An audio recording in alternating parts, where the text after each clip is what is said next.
விஜய் வந்து நோன்பு வைக்கிறாரு, கிறிஸ்மஸ் ஃபங்க்ஷனில் பங்கேற்கிறாரு, சிறுபான்மை மக்களுக்காக பேசிக்கொண்டே இருக்கிறாரு, சிறுபான்மை மக்களின் பாதுகாவலன்னு தன்னை முன்னிலைப்படுத்துகிறாரு.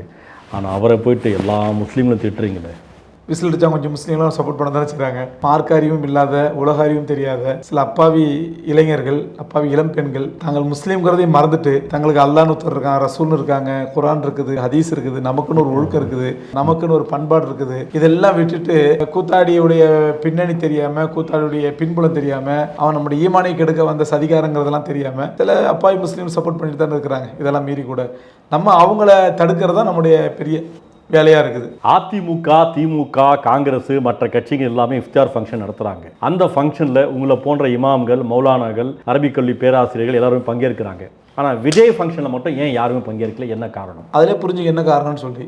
என்ன விஜய் இஃப்தார் நடத்துறது, அதிமுக, திமுக, மதிமுக, காங்கிரஸ் இவங்கெல்லாம் இஃப்தார் நடத்துறது வந்து அவங்களுடைய கட்சிக்காரங்க வசூல் பண்ண காசில், அல்லது அவங்க கட்சிக்கு வசூல் பண்ண காசில், அல்லது அவங்க ட்ரஸ்ட் வச்சுருப்பாங்க, அந்த ட்ரஸ்ட்டுக்குன்னு வசூல் பண்ண காசில் அவங்க இஃப்தார் நடத்துகிறாங்க. இது விஜய் நடத்த முழுக்க முழுக்க அவர் சம்பாதிச்ச ஹராமான பணத்தில், அவர் சினிமா மூலமாக சம்பாதிக்கிறாரு. அவர் மூட்டை தூக்கியோ இல்லை கஷ்டப்பட்டோ அல்லது ஹலாலான வியாபாரம் பண்ணி சம்பாதிக்கல. முழுக்க முழுக்க சினிமாவில் வந்த காசு, சினிமாவே ஹராம்ங்கும் போது அதில் வந்த காசு ஹராம். அதனால் முஸ்லீம்கள் உள்ள மக்கள் யாரும் அதில் பங்கெடுக்கிறது இல்லை. அதான் காரணமா? அதான் காரணம். அது முழுக்க முழுக்க சினிமாவும் ஹராமு, சினிமா வர பணமும் ஹராமு. போன வருஷம் கலந்துக்கிட்ட 1-2 பேர் தான் உலமா கூட இந்த வருஷம் கலந்துக்கல.